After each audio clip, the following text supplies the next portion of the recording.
أعوذ بالله من الشيطان الرجيم. بسم الله الرحمن الرحيم.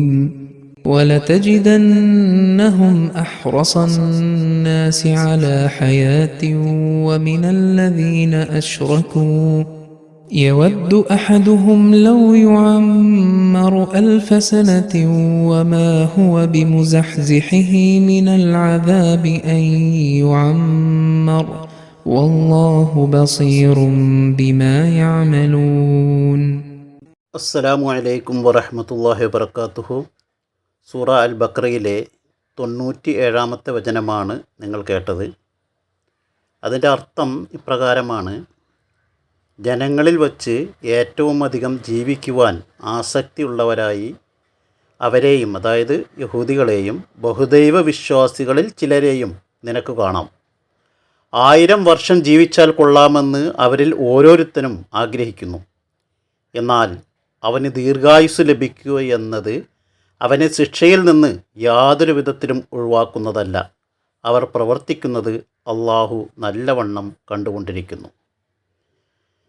ഇവിടെ ഹുസൂർ യവദ്ദു എന്ന ഈ പദത്തിൻ്റെ അർത്ഥം അതിന് ഇഷ്ടപ്പെടുക എന്നാണെന്ന് പറഞ്ഞിരിക്കുന്നു. എന്നാൽ ഇതിന് ശേഷം ലവ് എന്നത് വന്നാൽ അതിൻ്റെ അർത്ഥം ആഗ്രഹിക്കുക അല്ലെങ്കിൽ താല്പര്യപ്പെടുക എന്നാണ് എന്ന് പറയുന്നു. എന്നിട്ട് തുടർന്നതിൻ്റെ തഫ്സീറിൽ പറയുകയാണ്, ഈ ആളുകൾ, അതായത് യഹൂദികൾ, ഏറ്റവും കൂടുതൽ ആഗ്രഹിക്കുന്നത് ലോകത്ത് കൂടുതൽ ജീവിക്കണമെന്നാണ്. ബഹുദൈവ വിശ്വാസികളെക്കാൾ ഈ ആഗ്രഹം അവർക്ക് കൂടുതലാണ്. യഹൂദികൾക്ക് കൂടുതൽ ജീവിക്കാനുള്ള ആഗ്രഹം യഹൂദരുടെ പ്രത്യേകതയായി കണക്കാക്കപ്പെട്ടിരിക്കുന്നു. ബഹുദൈവ വിശ്വാസികൾക്കും വലിയ ആഗ്രഹങ്ങളുണ്ട്. കാരണം അവർ പരലോകത്തെ നിഷേധിക്കുന്നവരാണ്. അവർക്ക് ആഗ്രഹമുള്ളത് ഈ ലോകത്ത് കഴിയുന്നത്ര കാലം ജീവിക്കണമെന്നാണ്. എന്നാൽ അള്ളാഹു പറയുന്നു, ഈ ആളുകളിൽ അതായത് യഹൂദരിൽ അവരെക്കാൾ, അതായത് മുശ്രിക്കുകളേക്കാൾ, കാഫിറുകളേക്കാൾ കൂടുതൽ ആഗ്രഹമുള്ളവരാണ്, ഈ ലോകത്ത് ജീവിക്കാൻ ആഗ്രഹമുള്ളവരാണ്. പിന്നെ അത് ഇതിൻ്റെ മറ്റൊരു അർത്ഥം പറയുന്നത്, ഈ ആളുകളിൽ, അതായത് യഹൂദികളിൽ ബഹുദൈവ വിശ്വാസം ചെയ്ത ആളുകളും, അത് ഷിർക്ക് ചെയ്തവരും ഉണ്ട്. അവരിൽ ചിലർ ലൗകിക ജീവിതത്തോട്, ഈ ഷിർക്ക് ചെയ്തവരിൽ ചിലർ ലൗകിക ജീവിതത്തോട് ഏറ്റവും കൂടുതൽ ആഗ്രഹമുള്ളവരായി കാണപ്പെടും എന്നും ഇതിനർത്ഥം പറയാമെന്ന്. അവരുടെ ഈ അത്യാഗ്രഹത്തെ ഊന്നിപ്പറയുന്നതിനാണ് മിനല്ലദീന അഷ്റഖു എന്നതിനെ അന്നാസ്, അതായത് ജനങ്ങളിൽ നിന്ന് വേർതിരിച്ചിരിക്കുന്നത്.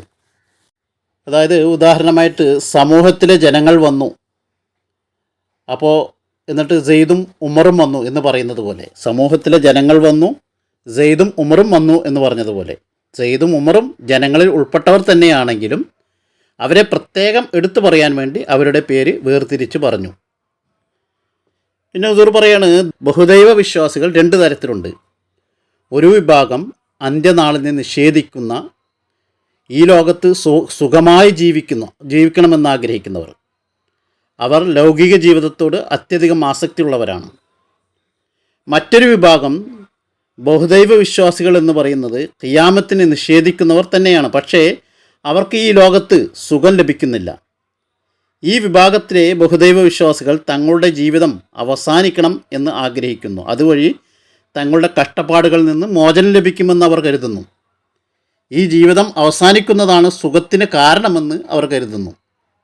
അതിനാലാണ് മിനല്ലദീന അഷ്റഖു എന്ന് പറഞ്ഞത്. ബഹുദൈവ വിശ്വാസികളിൽ ഒരു വിഭാഗം 1000 വർഷത്തെ ജീവിതം ആഗ്രഹിക്കുന്നു. എന്നാൽ എല്ലാ ബഹുദൈവ വിശ്വാസികളും അങ്ങനെയല്ല എന്ന് ഹുസൂർ പറയുന്നു. പിന്നെ ഹുസൂർ പറയുകയാണ്, വിശുദ്ധ ഖുർആൻ്റെ കാഴ്ചപ്പാടനുസരിച്ച് മനുഷ്യൻ്റെ 1000 വർഷത്തെ ആയുസ് ഒരു അസാധ്യമായ കാര്യമാണെന്ന് വ്യക്തമാണ്.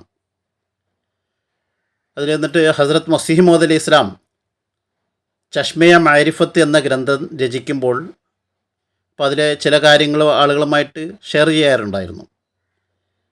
ഇതിൽ നൂഹ് അലൈഹി ഇസ്ലാമിൻ്റെ 950 വർഷത്തെ ആയുസ്സിനെ കുറിച്ച് ആര്യന്മാർ ഉന്നയിച്ച ആരോപണത്തിന് ഹസ്രത്ത് മസീഹ് മൗഊദ് അലൈഹി ഇസ്ലാം മറുപടി പറയുന്നുണ്ട്. അത് ഹുസൂർ ഇവിടെ എടുത്ത് ഉദ്ധരിക്കുന്നുണ്ട്. ഹസ്രത്ത് മസീഹ് മൗഊദ് അലൈഹി ഇസ്ലാം അതിന് മറുപടിയായി പറഞ്ഞത്, ഒരു പ്രവാചകൻ്റെ ആയുസ് എന്നതുകൊണ്ട് അദ്ദേഹത്തിൻ്റെ സ്വന്തം ആയുസ്സല്ല, മറിച്ച് അദ്ദേഹത്തിൻ്റെ ജമാഅത്തിൻ്റെ ആയുസ്സാണ് ഉദ്ദേശിക്കുന്നത്. അതായത് വിശുദ്ധ ഖുർആനിൽ ഏതെങ്കിലും നബിയുടെ ദീർഘായുസ്സിനെ കുറിച്ച് പരാമർശിക്കുമ്പോൾ ഒരു വ്യക്തിയുടെ ആയുസ്സിനെ അല്ല സൂചിപ്പിക്കുന്നത്, മറിച്ച് ആ സമുദായത്തിൻ്റെ, ആ നബിയുടെ ആ കൗമിൻ്റെ ആയുസ്സിനെയാണ് അത് സൂചിപ്പിക്കുന്നതെന്ന് ഹദ്രത്ത് മസീഹ് മൗഊദ് അലൈഹി ഇസ്ലാം പറയുന്നു. പിന്നെ ഹുസൂർ പറയുന്നു, വമാഹുവ ബി മുസഹിസിഹി മിനൽ അദാബ് എന്നതിൽ ഹുവയുടെ ജമീർ അത് അഹദഹും എന്നതിലേക്കാണ് സൂചിപ്പിക്കുന്നത്. അപ്പോൾ ഈ തർജ്ജമയുടെ അടിസ്ഥാനത്തിൽ ഈ വാക്യം വമാ അഹദുഹും ബി മുസഹിസിഹി തഅമീറുഹു മിനൽ അദാബ്, അവരിൽ ആരും തൻ്റെ ദീർഘായുസ് കൊണ്ട് ശിക്ഷയിൽ നിന്ന് രക്ഷപ്പെടുന്നതല്ല. പറയുന്നു, ഈ ദീർഘായുസിൻ്റെ ആഗ്രഹം യാതൊരു ഫലവും നൽകുന്നില്ല. കാരണം സുഖത്തിൻ്റെ ദീർഘനേരം പോലും ഒരു ചെറിയ ദുഃഖത്തിൻ്റെ നിമിഷത്തിന് മുന്നിൽ വിളർത്തു പോകുന്നു. ദുഃഖത്തിൻ്റെ നിമിഷങ്ങൾ സുഖത്തിൻ്റെ നിമിഷങ്ങളെ മറികടക്കുന്നു.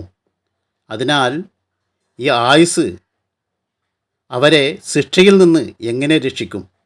ഇതിലവർക്ക് എന്ത് പ്രയോജനമാണ് അവർക്ക് ലഭിക്കുന്നത്? എന്നിട്ട് പറയുകയാണ്, എന്നിട്ടും അവർ ഇതിൽ മുഴുകിയിരിക്കുന്നു എന്നുള്ളത് അത്ഭുതമാണ്. എന്നിട്ട് ഹുസൂർ ഇതിനൊരു ഉദാഹരണം പോലെ പറയുകയാണ്, ഏതുപോലെ എന്നാൽ യഹൂദർ അവരുടെ ആദ്യത്തെ മൂഢതയിൽ മുഴുകിയിരിക്കുന്നത് പോലെ. അങ്ങനെയാണ് ഇതിൽ മുഴുകിയിരിക്കുന്നത്. അപ്പം എന്നിട്ട് ആദ്യത്തെ മൂഢത എന്താണെന്ന് ഹുസൂർ പറയുന്നത്, ബനു ഇസ്രായേലിന് പുറമെ മറ്റാർക്കും, ബനു ഇസ്രായേൽ വംശത്തിലുള്ള ആളുകൾക്ക് പുറമെ മറ്റാർക്കും പ്രവാചകത്വം എന്ന അനുഗ്രഹം ലഭിക്കില്ല എന്ന വിശ്വാസം ഇപ്പോഴും അവരിലുണ്ട്. എന്നിട്ട് ഹുസൂർ പറയുന്നു, ഈ മൂഢന്മാർ ശിക്ഷ അവരിൽ നിന്നും മാറിപ്പോകണമെന്ന ആഗ്രഹം വയ്ക്കുന്നില്ല, പകരം ശിക്ഷ കുറച്ചുകൂടി വൈകിക്കണം, പിന്തിക്കണം, ശിക്ഷയെ പിന്തിക്കണം എന്നുള്ള ആഗ്രഹമാണ് അവർ വഹിക്കുന്നത്. ഹുസൂർ പറയുകയാണ്, ഇതുകൊണ്ട് അവർക്ക് എന്ത് പ്രയോജനമാണുള്ളത്? മറിച്ച് അവർ ഇസ്ലാം സ്വീകരിച്ചിരുന്നെങ്കിൽ അത് മനുഷ്യർക്ക് മോക്ഷത്തിൻ്റെ വാതിൽ തുറന്നിട്ടിട്ടുണ്ട്. അതായത് ഇതിനുള്ള പ്രതിവിധി ഹുസൂർ പറയുകയാണ് അവർക്ക്. എന്നാൽ ഇസ്ലാം സ്വീകരിച്ച് ശിക്ഷ ഒഴിവാക്കുന്നതിന് പകരം അവർ അതിനെ വൈകിപ്പിക്കാനാണ് ശ്രമിക്കുന്നത്, അതായത് ശിക്ഷയെ പിന്നിലാക്കാൻ. അപ്പോൾ ഇത് അത്രയും കാലം ഇവിടെ ജീവിക്കുക എന്നുള്ളതാണ്.